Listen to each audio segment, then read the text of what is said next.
किसी ने क्या खूब कहा है, रिश्ते ऐसे बनाओ कि जिसमें शब्द कम और समझ ज्यादा हो, झगड़े कम और नजरिया ज्यादा हो।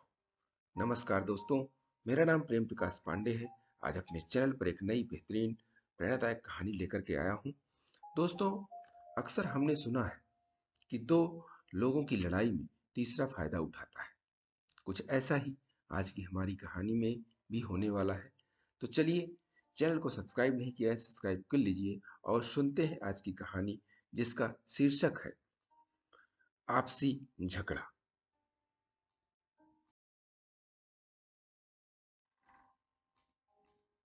किसी जंगल में एक शेर और एक चीता रहते थे।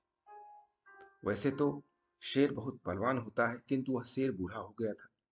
उससे दौड़ा नहीं जाता था। चीता मोटा और बलवान था।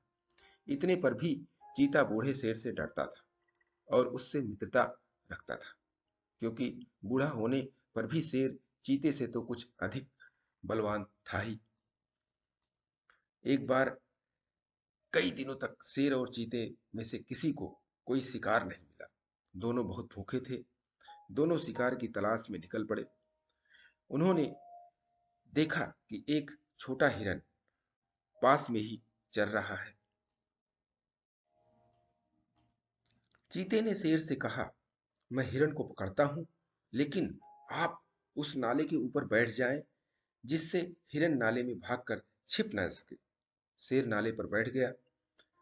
चीते ने हिरन को दौड़कर पकड़ लिया और मार डाला, लेकिन हिरन बहुत छोटा था। उस हिरन से दो में से किसी एक की ही भूख मिट सकती थी। दोनों भूखे थे। चीते के मन में लालच आने लगा। चीते ने कहा, हिरन को मैंने अकेले मारा है, इसलिए इसे मैं अकेले ही खाऊंगा। शेर बोला, मैं जंगल का राजा हूं और इस समय मैं बूढ़ा हूं।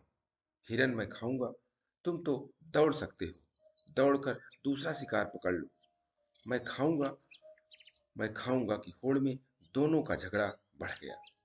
वे दोनों आपस में दांत और पंजों से लड़ने लगे। झाड़ी में छिपा एक सियार यह सब देख रहा था। जब शेर और चीते ने एक दूसरे को पंजों और दांतों से बहुत घायल कर दिया और दोनों भूमि पर गिर पड़े, तो सियार झाड़ी से निकला। वह हिरन को घसीट कर झाड़ी में ले गया और उन दोनों के सामने ही बड़े आराम से खाने लगा। और वे तो देखते ही रह गए।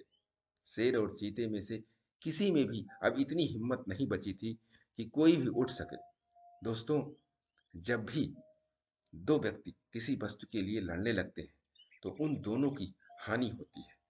लाभ तो कोई तीसरा ही उठाता है। इसीलिए आपस में लड़ना नहीं चाहिए। कुछ हानि भी हो तो उसे सहकर मेल से ही रहना चाहिए। दोस्तों, इस छोटी सी कहानी बहुत ही समझदारी की बात बताती है कि आपसी झगड़ा करने से तीसरा हमेशा फायदा उठाता है। इसलिए आपस में ही बात को सुलझाकर निपटा लेना चाहिए। कम ज्यादा सहन कर लेना चाहिए। और इसके लिए प्रतिदिन सुबह 5:30 बजे एक नई कहानी, एक नई उमंग से करे दिन की शुरुआत।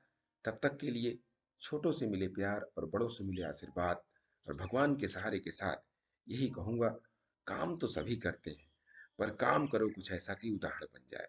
ये छोटी सी स्टोरी आपको अच्छी लगी, लाइक कीजिए, शेयर कीजिए अपने इष्ट मित्रों में भी, कमेंट्स जरूर करिए और चैनल को अभी तक सब्सक्राइब नहीं किया है, सब्सक्राइब कर लीजिए। और नई नई बेहतरीन मोटिवेशनल स्टोरीज आपको मिलती रहेंगी। इसके लिए प्रेस बेल आइकन।